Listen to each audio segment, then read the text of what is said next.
వకీల్ సాబ్ ఈ ఫంక్షన్ కోసం వచ్చిన టీవీల్లో వీక్షిస్తున్న ప్రతి ఒక్కరికి, అభిమానులకి,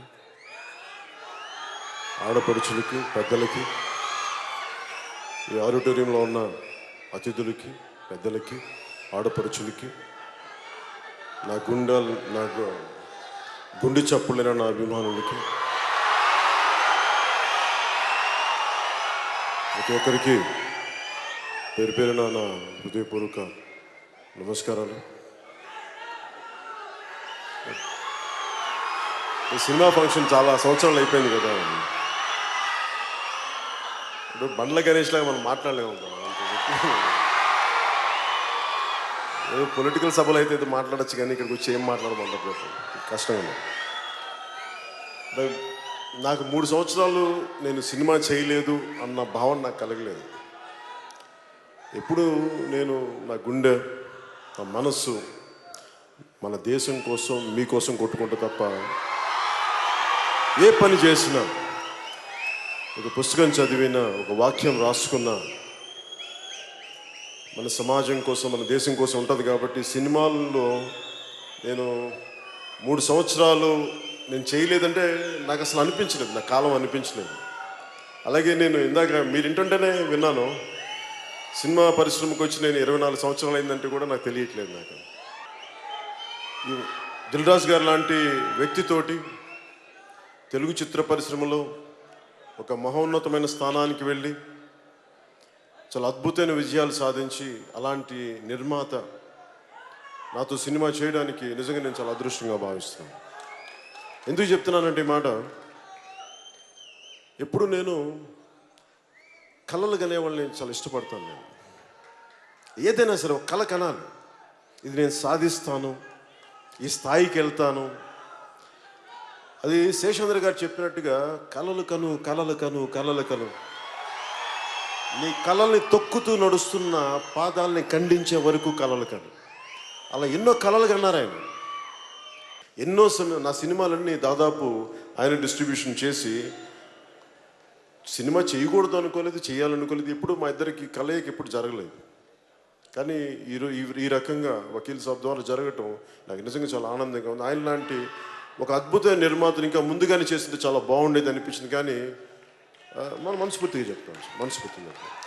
కాకపోతే నాకు సినిమాల కోసం నేను కథలు అడగలేను. నా కోసం సినిమాలు చేయండి, ఆలోచించండి, నేను ఎవరిని అడగలేను, యాచించలేను. అది నా దురదృష్టం. అడగలేను. అలాగే ఇందాక వేణు శ్రీరామ్ గారు మాట్లాడుతూ, నేను ఒక టైలర్ కొడుకుని నాకు అదృష్టం వచ్చిందని నాకు ఒకటే అనిపించింది. తను వింటుంటే ఒకటే మాట అనిపించింది. నా తండ్రి ఒక కానిస్టేబుల్, పోలీస్ కానిస్టేబుల్ జీవితాన్ని ప్రారంభించిన, అలాంటి స్థాయి నుంచి వచ్చిన మేము ఏ వృత్తి ఎక్కువ కాదు, ఏ వృత్తి తక్కువ కాదు అని సమానం. డిగ్నిటీ ఆఫ్ లేబర్ గౌరవించే వ్యక్తిని. కానీ నాకు చిన్న స్థాయి నుంచి వచ్చే వ్యక్తులు పైకి ఎదుగుతుంటే, ఈ రోజున వేణు శ్రీరామ్ గారు తెలంగాణలోని కరీంనగర్ నుంచి అక్కడ చదువుకుంటూ ఉస్మానియా యూనివర్సిటీలో విద్యాభ్యాసం చేస్తూ, ఆయన ఊళ్ళో ఉన్నప్పుడు సుద్దాల అశోక్ తేజ గారు ఆయనకి టీచర్గా ఉండి, ఇలాంటి వ్యక్తి ఈ స్థాయికి వచ్చి సినిమా చేయటం అంటే ఆ అవకాశం నేను ఇచ్చేది కాదు, ఎవరిచ్చేది కాదు. స్వశక్తితోటి తను సంపాదించుకుంది ఈ రోజున స్థానం. ఎవరిచ్చేది కాదు. వారి తల్లిదండ్రుల కష్టం, వారి పుణ్యం, వారి కుటుంబ సభ్యుల శ్రమ, తోడ్పాటు, ఆయన మేధాశక్తి, ఆయన మేధస్సు, ఇలాంటి అవకాశాలు తీసుకొస్తే తప్ప ఎవరో ఒక పవన్ కళ్యాణ్ ఇస్తూ ఇంకొకళ్ళు ఎవరిస్తూనే వచ్చేది కాదు. స్వశక్తితో సంపాదించుకుంది ఈ రోజున.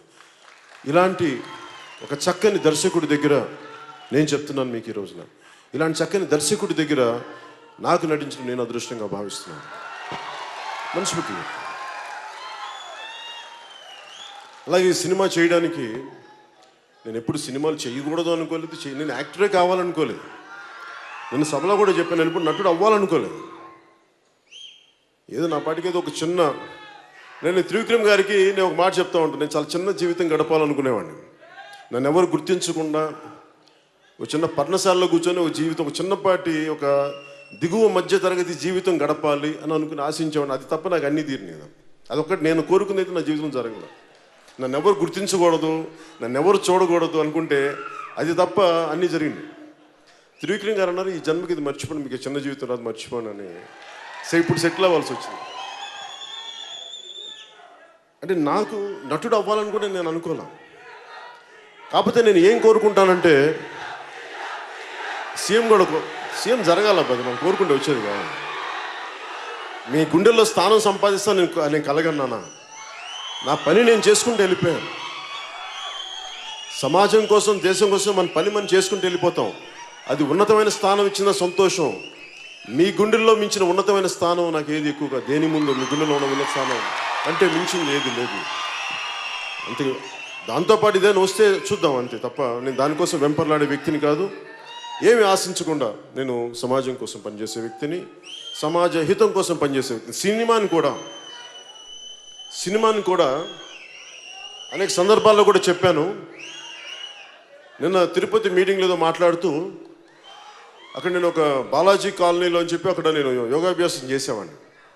రామ్లాల్ ప్రభుజీ అని చెప్పి దత్తాత్రేయుడి 12వ అవతారం అయిన రామ్లాల్ ప్రభుజీ గారి పరంపరలో వచ్చిన నృసింహ సరస్వతి గారి ఆ యోగ పరంపరలో నేను శక్తిపాతం ద్వారా నేను ఆ యోగాభ్యాసం చేస్తూ ఉంటే ఆ టైంలో నాకున్న కోరిక ఏంటంటే ఎంతసేపు సెల్ఫ్ రియలైజేషన్ మీద ఉండేది తప్ప, ఆత్మశోధన మీద ఉండేది తప్ప జీవితం మీద ఉండేది కాదు. అలాంటి పరిస్థితుల్లో మా అన్నయ్య చిరంజీవి గారు అన్న మాట నన్ను నటుని చేసిన. ఆయన అన్న మాటలు ఏంటంటే, నీకు చిరంజీవి గారిలా నీకు నాలాంటి అన్నయ్య ఉండి పోషించడానికి, అంటే అన్నదమ్ములు నీకు నీ మీద ఆధారపడేవారు లేరు, ఆధారపడే కుటుంబ సభ్యులు లేరు. ఇవి కాకుండా నువ్వు ఒక నటుడయ్యి ఏదో ఒక పని చేసుకొని ఇదే స్పిరిచువాలిటీ గురించి మాట్లాడగలవంటే నాకు ఆ రోజు నిజమే అనిపించింది. ఆయన ఆ రోజు అన్న మాటలు నన్ను ఈరోజు మీ ముందు ఇలా నిలబెట్టినాయి. ఆ మాటలే ఈరోజు నన్ను రాజకీయాల్లోకి తీసుకెళ్ళినాయి. ఎందుకంటే నేనేం నమ్ముతానంటే, ముక్కు మూసుకొని తపస్సు చేసుకునే కంటే కూడా, మనకు పుణ్యం సాధించే కంటే కూడా, మన సెల్ఫ్ రియలైజేషన్ చేసే కంటే కూడా కష్టాలు నష్టాలు అనుభవిస్తూ తిట్లు తింటూ కర్మయోగం చేయడం చాలా కష్టమైంది. అందుకే నేను కర్మయోగం చేయడానికి సిద్ధపడి ఈ రోజున భగవంతుడు నాకు అలాంటి అరుదైన అవకాశం ఇచ్చాడు. మీ అందరి అభిమానం సంపాదించగలిగే బ్లెస్సింగ్ ఇచ్చాడు నాకు భగవంతుడు. అలాగే వకీల్, నేను మీ అందరికీ తెలుసు ఇక్కడ అందరూ చాలా పెద్ద చదువులు చదువుకున్న వాళ్ళు. నేను ఒక సామాన్యంగా నేను ఇంటర్మీడియట్ ఫెయిల్ అయిన వ్యక్తిని, సెకండ్ ఇయర్ 2 సార్లు ఫెయిల్ అయిన వ్యక్తి, చదువుని వదిలేసిన వ్యక్తిని నేను. కాకపోతే నేను జ్ఞాన సముపార్జన చేస్తాను, చదువుతాను. అలాంటి జ్ఞానాన్ని ఆర్జించి పుస్తకాలు చదివే పరిస్థితుల్లో ఎందుకు చెప్తున్నానంటే, ఉదాహరణకి అంటే ఏ పరిస్థితుల్లో చెప్తున్నానంటే, వకీల్ సాబ్ అంటే నాకు తెలిసిన మొదటి వకీలు నాని పాల్కీవాలా గారు అని చెప్పి ఎమర్జెన్సీ టైంలో మనకి మానవ హక్కులు ఉల్లంఘన జరుగుతూ ఉంటే దానికోసం చాలా బలంగా వాదించిన వ్యక్తి. కేశవానంద భారతి మనకి ఈ కేసు మీద చాలా బలంగా వాదించిన వ్యక్తి. నాకు ఆయన స్ఫూర్తి. చిన్నప్పుడు ఎప్పుడు మా నాగబాబు గారు, మా సెకండ్ బ్రదరు, ఆయన లా చదివేటప్పుడు ఆయన ఒక నాని పాల్కీవాలా పుస్తకం చదివేవాడిని. నాకు అప్పటి నుంచి ఆ లాయర్ వృత్తి మీద నాకు చాలా గౌరవం. నాకు అంటే ఒక వ్యక్తి నిజంగా మానవ హక్కులు ఉల్లంఘన జరిగితే ఇలా చేయొచ్చా అనేది. అలాగే నాకు తెలిసిన ఇంకొక లాయర్ భువనగిరి చంద్రశేఖర్ గారు అని చెప్పి, ఆయన ఎంత అద్భుతమైన గుంటూరు జిల్లాకు చెందిన ఆయన ఒక మానవ హక్కుల లాయర్. ఆయన ఏ స్థాయికి పనిచేశారంటే, చుండూరులో దళితుల్ని ఊచకోతకొస్తే వాళ్ళ కోసం బలంగా నిలబడ్డ వ్యక్తి ఆయన. అంటే ఆయన ఎంత స్థాయికి అయిపోయారంటే, ఆయన జీవితం కూడా కోల్పోయి ఆయన క్యాన్సర్ వచ్చి చనిపోయారు ఆఖరి దశలో. బట్ క్యాన్సర్తో సఫర్ అవుతూ కూడా, కీమోథెరపీ తీసుకుంటూ కూడా ఆ కోర్టులో వాదనలప్పుడు ఆయన మార్ఫైన్ ఇంజెక్షన్లు తీసుకొని మరి వాదించేవారని చెప్పారు నాకు. అలాంటి ఒక ఆయన ఈ రోజున మన మధ్యలో లేరు. ఆయన చనిపోయారు. నాకు కరెక్ట్ చెప్పాలంటే అత్తారింటికి దారి షూటింగ్ మధ్యలో చనిపోయారు. ఆయన నాకు పుస్తకం పంపించారు, సాకో వాంజిట్ అని. నాకు పరిచయం కొత్తల్లో ఆయనకి నాకు చాలా సాన్నిహిత్యం ఉండేది. సో నాకు ఎప్పుడు కూడా మానవ హక్కుల కోసం పోరాడే న్యాయవాదులు అంటే నాకు చాలా అపారమైన గౌరవం. ఒక బాలగోపాల్ గారు కానీ, ఇలాగే భువనగిరి చంద్రశేఖర్ కానీ, ఒక నాని పాల్కీవాలా కానీ, అలాగే అనేక మంది ఈ న్యాయవాది వృత్తిలో ఉండి ప్రజల హక్కుల కోసం పోరాడే వ్యక్తుల మీద నాకు అపారమైన గౌరవం. అలాంటి పాత్ర నాకు ఈ వకీల్ సాబ్ ద్వారా చేయడానికి నాకు నిజంగా నా అదృష్టంగా ఈ పాత్ర చేయడానికి నిజంగా చాలా అదృష్టం చేసుకున్నాను అనిపించింది. ఎందుకు ఈ మాట అంటున్నానంటే, ఒకటి పింక్ సినిమా, ఇది సుజీత్ సర్కార్ వారి రైటర్స్ బృందం రాసిన ఒక అద్భుతమైన స్క్రిప్ట్ని నేను చిన్నప్పుడే నుంచి ఎవరితోనా అంటే మీరు ఎలా ఫీల్ అవుతారో నాకు తెలుసు. మీ గుండెలో ఎలాంటి ఒక అభిమానం ఎలా అది నేను అమితాబ్ బచ్చన్ మీద నాకుండే. అమితాబ్ బచ్చన్ గారి మీద నాకు పిచ్చి అభిమానం ఉండేది. నాకు ఆయన కోసం మీలాగా నేను గొడవలు పడిపోయేవాడిని. ఎంతెందుకు మా సొంత చిన్న మా నాగబాబుతో గొడవలు పడేవాడిని. వాళ్ళు కావాలి అంటే నేను గొడవ పడేవాడిని, కొట్టడానికి వెళ్ళిపోయేవాడిని. అలాంటి అమితాబ్ బచ్చన్ గారు నటించిన పాత్ర నేను చేయాలంటే అసలు నాకు మనసులో కూడా రాలేదు. చూశాను, మామూలుగా సినిమా చూసాను, చాలా బాగుంది అనుకున్నాను, కానీ ఎప్పుడు నేను సినిమాలు చేస్తాను లేదు ఏం అనుకోలేదు. అలాంటి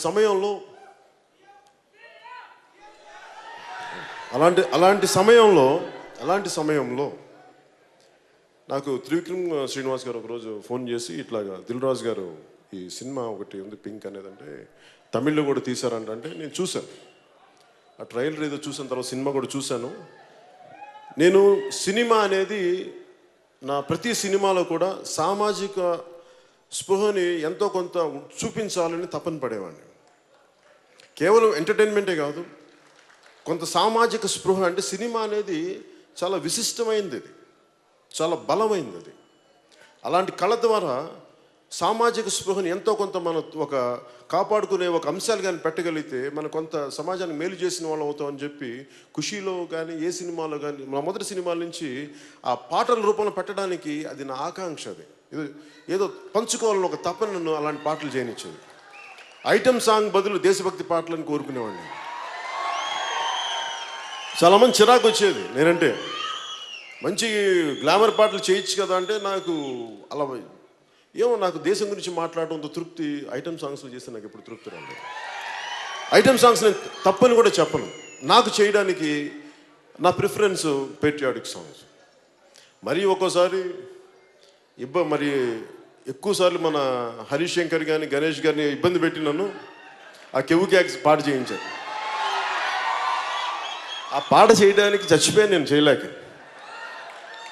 సరే ఏదో కళ్ళజోడు పెట్టుకొని కళ్ళజోడు ఒక ఎక్స్ప్రెషన్ కనిపించుకుని చేసేసుకుని వెళ్ళిపోయాను. కానీ కాకపోతే మీ ఆనందం కోసం కొంత నేను చేయడానికి కొన్ని సిద్ధం, కాకపోతే అది పరిమితులు మించకూడదని కోరుకుంటాం.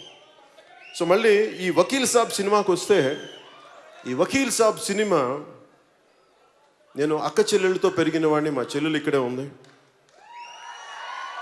అక్క చెల్లెళ్ళతో పెరిగిన వాడిని, మా వదిన పెంపకంలో పెరిగిన వాడిని,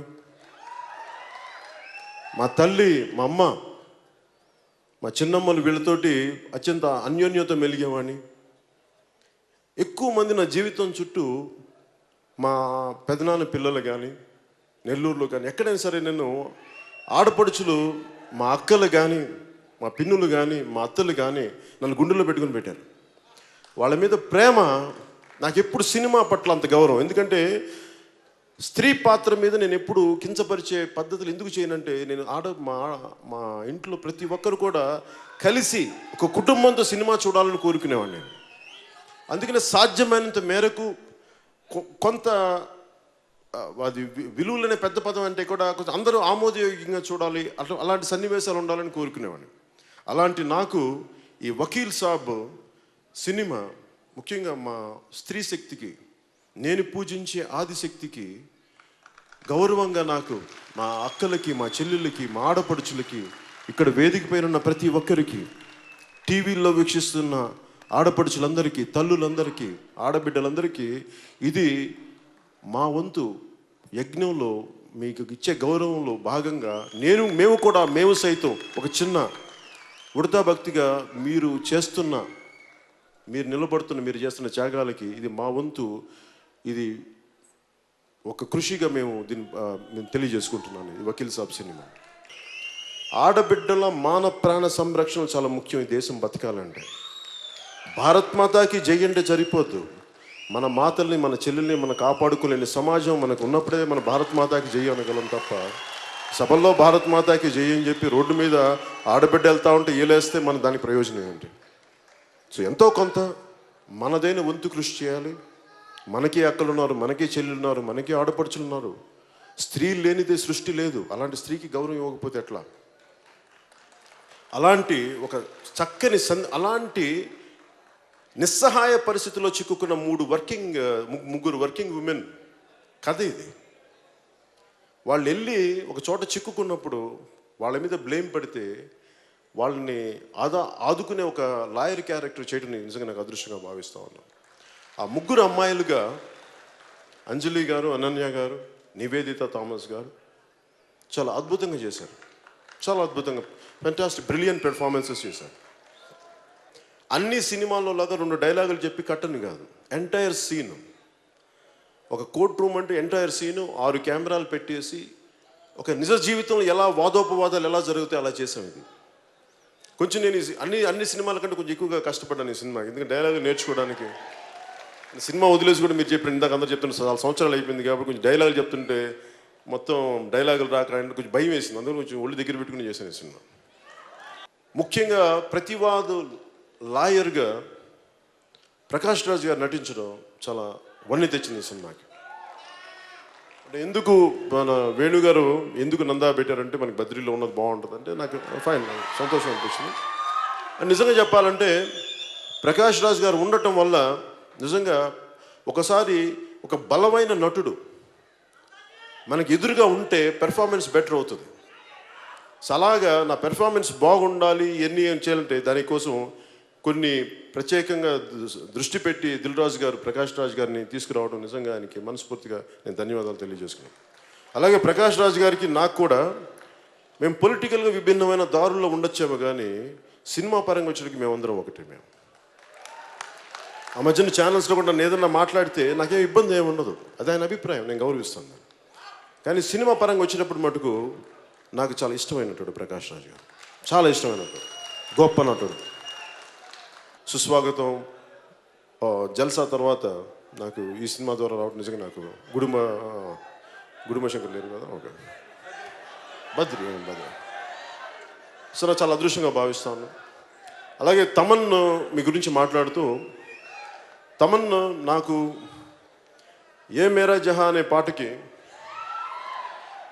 నేను మణిశర్మ గారిని పీడించేసేవాడిని. నాకు మంచి పాట కావాలి, దేశభక్తి పాట కావాలి, మా జనం ఊగిపోవాలి, మా కుర్రాళ్ళు ఊగిపోవాలి, మా యువత ఊగిపోవాలి, మా ఆడపడుచులకి ధైర్యం రావాలి అంటే ఏదో మాట్లాడతావా మాకు అర్థం కాదని చెప్తే పాపం ఏదో అప్పటికి మనం తమన్ కీబోర్డ్ ప్లేయర్. సో ఆయన కూర్చోబెట్టి మాకు చిన్న ఏదో చెప్పి ఇలా చేయండి, తమన్ను ఒక చిన్న ఏదో బీజంలో ఒక బీట్ పట్టుకొస్తే నాకు ఇలా ఈ పాట కావాలి అంటే ఆ వేరే పాటలు నా బీట్ని తీసుకొని ఏ మేరా జహా తీసుకుని దానికి ఆ రోజు మణిశర్మ గారు చేయించింది తమన్ గారి ద్వారా చేయించాను. అలాగే గుడుమ శంకర్లో కూడా నాకు ఇందాక పరిచయమైనట్టుగా నాకు ఇలాంటి పాట కావాలంటే వెంటనే చేయించిన వ్యక్తి. సో ఆ రోజు నుంచి నాకు తెలుసు చాలా అద్భుతమైన ప్రతిభ పాట వాళ్ళు ఉన్న వ్యక్తి. అలాంటి వ్యక్తి ఈ రోజున నాకు మొట్టమొదటిసారిగా వకీల్ సాబ్కి చేయటం నిజంగా నేను చాలా అదృష్టంగా భావిస్తాను. చాలా చక్కని సంగీతం అందించాను. అంటే నేను ఏం కోరుకుంటా, ఇంతమంది ఇష్టపడి ప్రేమించి ఒక సినిమాకి శక్తి ధారపోస్తే అది జనాలకి గుండెల్లోకి వెళ్ళిపోద్ది ఆ సినిమా. అలాంటి సినిమా అవ్వాలని నేను మనస్ఫూర్తిగా, ప్రతి ఒక్కరికి వారి సినిమా చాలా ముఖ్యం, ప్రతి ఒక్కరికి వారి సినిమా చాలా ముఖ్యం. ఈ సినిమా కూడా అందరిలాగే నేను ఎప్పుడు కూడా నా సినిమాను బాగుంది, అద్భుతాలు సృష్టిస్తానని చెప్పలేను. మా వంతు కృషి మేము చాలా బాగా చేసాం. మా చేతిలో ఉన్నంత వరకు అందరం చాలా ఒళ్ళు దగ్గర పెట్టుకొని చాలా బాధ్యతతో చేసాం. ఎంత బాగుంటుంది, ఎంత విజయం సాధిస్తుంది అనేది మీ చేతుల్లో పెడుతున్నాం. అది మీ ఆశీర్వాద బలం అది. ఏప్రిల్ 9th రిలీజ్ అవబోతా ఉంది. సో దీనికి అద్భుతంగా చేయాలి. అలాగే వినోద్ గారి ఫోటోగ్రఫీ నాకు నిజంగా చాలా అద్భుతంగా అనిపించింది. అంటే ఎక్కువ అంటే ఒక 6 కెమెరాలు పెట్టేటప్పుడు లైటింగ్ చాలా కష్టం. అలాంటి లైటింగ్ని ఆయన చాలా ప్రతిభావంతంగా, శ్రమ పడకుండా, ఆర్టిస్టులు ఇబ్బంది పెట్టకుండా చాలా అద్భుతంగా ఆయన తీర్చిదిద్దిన ఫోటోగ్రఫీ మనస్ఫూర్తిగా వారికి నా ధన్యవాదాలు. అలాగే ప్రత్యేకంగా కళాదర్శకులు రాజీవన్ గారికి మనస్ఫూర్తిగా నా కృతజ్ఞతలు తెలియజేసుకుంటా ఉన్నాను. ఆడపడుచులందరూ వచ్చి ప్రత్యేకంగా ఈ హిందుస్థానీకి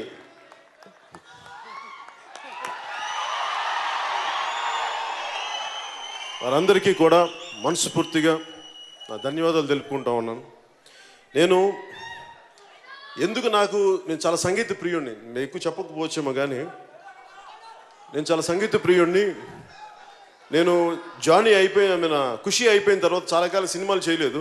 ఏమేమి చేసి ఉండొచ్చు, 1 వ్యవసాయం చేశాను, 2 సంగీతం నేర్చుకున్నాను, కర్ణాటిక్ సంగీతం. అంటే వైలిన్ వాయించేవాడిని నేను. అది జంట స్వరాల దాకా నేను వైలిన్ వాయించేవాడిని. అంటే నాకు సంగీతం పట్ల అంత మక్కువ, అంత గౌరవం. అలాంటి కర్ణాటక సంగీతం దీంట్లో ఈ రోజున మగువా పాట చేయటం, ముఖ్యంగా ఈ క్లాసికల్ సింగర్స్ అందరికీ, ట్రూప్కి ప్రత్యేకించి పేరు పేరున మీ అందరికీ నేను, మా ఆడపడుచులకి, మా చెల్లెలకి పేరు పేరున ధన్యవాదాలు తెలియజేసుకుంటాను.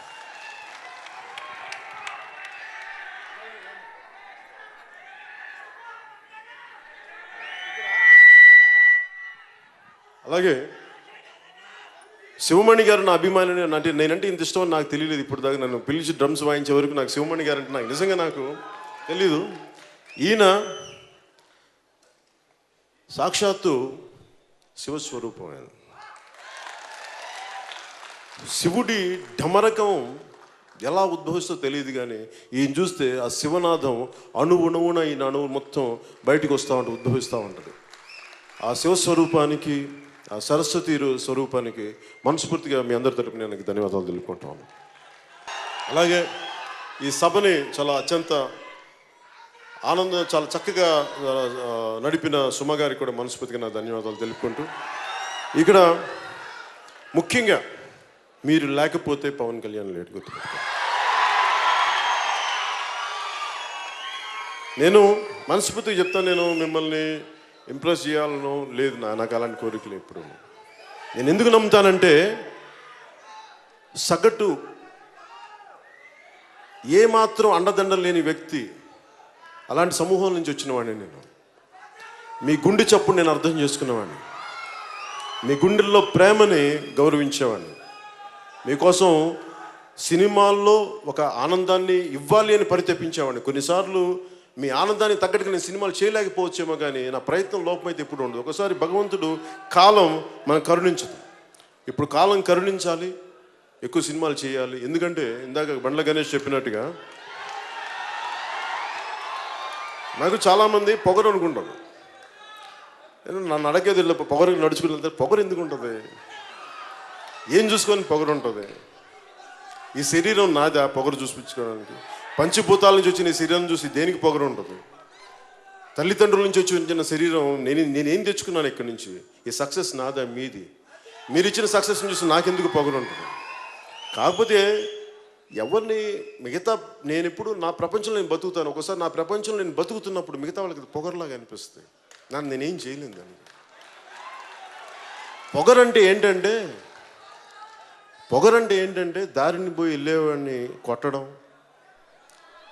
మర్యాదగా బతుకుతున్న వాళ్ళ మీద దాడి చేయటం, అహంకారంతో ఆడబిడ్డల మీద, మాన ప్రాణాల మీద దాడి. అది పొగరు, అహంకారాలు అంటే. తల ఉంచుకొని కిందకెళ్ళి ఎవరిని పట్టించుకో, అది పొగరు అనుకుంటే మనం ఏం చేస్తాం? అలాగే సినిమాలు ఎందుకు చేయాలంటే, అరే మీరు సిమెంట్ ఫ్యాక్టరీలోనూ పాల ఫ్యాక్టరీలు పెట్టుకుని మీరు సినిమాలు చేస్తే రాజకీయం చేయకూడదా? నేను సభలో కూడా చెప్తా ఉన్నా, క్లబ్బులు నడిపేవాళ్ళు ఎమ్మెల్యేలు అవ్వచ్చు, పైరివీలు చేసేవాళ్ళు రాజకీయాల్లోకి ఉండొచ్చు.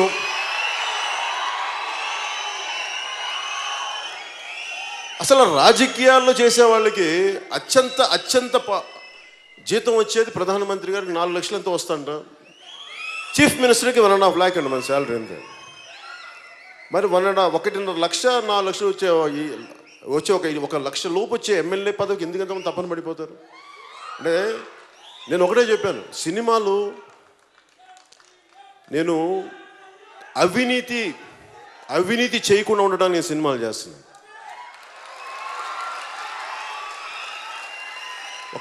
నేను సినిమా చేస్తే 1000 మంది బతుకుతారు. ప్రత్యక్షంగా 300 మంది, పరోక్షంగా 500-600 మంది బతుకుతారు. దాదాపు 1000 మంది. ఒక సినిమా రిలీజ్ అయితే ఎంతమంది ఉపాధి అవకాశాలు లభిస్తాయి. కాదు, సినిమా అనేది ఏదో మేము డబ్బులు సంపాదించడానికి కానీ ఒకటి కాదు, 10 మందికి ఉపాధికి కూడా. సో పరిశ్రమ కళకళలాడాలి అంటే అది నేను కోరుకోలేదు. సినిమా వస్తే చేస్తాను, కథలు బాగుంటాయని చేస్తాను, అంతేగాని కేవలం నేను డబ్బు సంపాదించడం కోసం నేను చేయను. అన్నీ కుదిరినప్పుడు నాకు అందరితో పాటు ఆనందంతో పాటు నా డబ్బు వస్తే సంతోషమే. ఆ డబ్బుని తిరిగి మేము సమాజానికే పెడతాం మేము. అలాంటి అందుకే సినిమా అనేది నాకు భగవంతుడు అవకాశం ఇచ్చినంత వరకు ప్రజలకు సేవ చేస్తాను. దాంట్లో భాగంగా సినిమా కుదిరితే ఖచ్చితంగా చేస్తాను. సినిమా నుంచి పారిపోయే వ్యక్తిని కాదు. అలాగే నా కంపెనీ ద్వారా కూడా ఈ రోజున వేణు శ్రీరామ్ గారు కానీ వీళ్ళందరూ కూడా మనకి ఆయన 3వ సినిమా ఇందాక ఆయన అన్నట్టు దేశంలో చాలా గొప్ప గొప్ప దర్శకులు రావచ్చు అంటే నేను ఎవరిని కోరుకోను. నేను ఎప్పుడేం కోరుకుంటాను, నన్ను ప్రేమించే దర్శకులు కావాలని నేను కోరుకుంటాను. ఎందుకంటే మీరు ఒక అద్భుతమైన సక్సెస్లు ఉన్న దర్శకుల కంటే కూడా ఈ సినిమా పట్ల, కథ పట్ల, ఆ తర్వాత చేసే హీరో పట్ల, నేననే కాదు ఎవరైనా కానీ ఆ ప్రేమ గౌరవం ఉంటే అది ఆటోమేటిక్గా సక్సెస్ సినిమా ద్వారా వస్తుంది. ఒకవేళ ఎంతో కొంత ప్రయత్నం చేయగలుగుతాం. నాకు అలాంటి దర్శకులు అంటే నాకు ఇష్టం. నాకు అలాంటి దర్శకులు వరుసగా ఉన్నందుకు మనస్ఫూర్తిగా ఒక వేణు శ్రీరామ్ కానీ, లేదంటే హరీష్ శంకర్ కానీ, సాగర్ కానీ వీళ్ళందరూ ఇష్టపడి వచ్చేవాళ్ళు సినిమా మీద, అట్లే నా మీద ప్రేమతో. నేను గౌరవం ఇచ్చి ఇక్కడ ఈ సభలో లేకపోయినప్పటికీ కొన్ని ప్రత్యేక రాలేకపోయారు ఆయన త్రివిక్రమ్ శ్రీనివాస్ గారు. మనస్ఫూర్తిగా నాకు ఈ సినిమా చేయడానికి మూలకారకులైన త్రివిక్రమ్ శ్రీనివాస్ గారికి, దాన్ని ముందుకు తీసుకొచ్చిన ఈరోజు వాస్తవం చేసిన దిల్ రాజు గారికి, దీన్ని తెరకెక్కించిన వేణు శ్రీరామ్ గారికి, ప్రతి ఒక్కరికి నేను రుణపడి ఉంటాను. మీ అందరికీ నా హృదయపూర్వక ధన్యవాదాలు. మీ అందరికీ పేరు పేరున ధన్యవాదాలు తెలుపుకుంటూ, భవిష్యత్తులో మీ అందరికీ సినిమా ఆనందం కలిగజేయాలి, బాధ్యత పెంచాలని మనస్ఫూర్తి కోరుకుంటూ సెలవు తీసుకున్నాను. జై హింద్.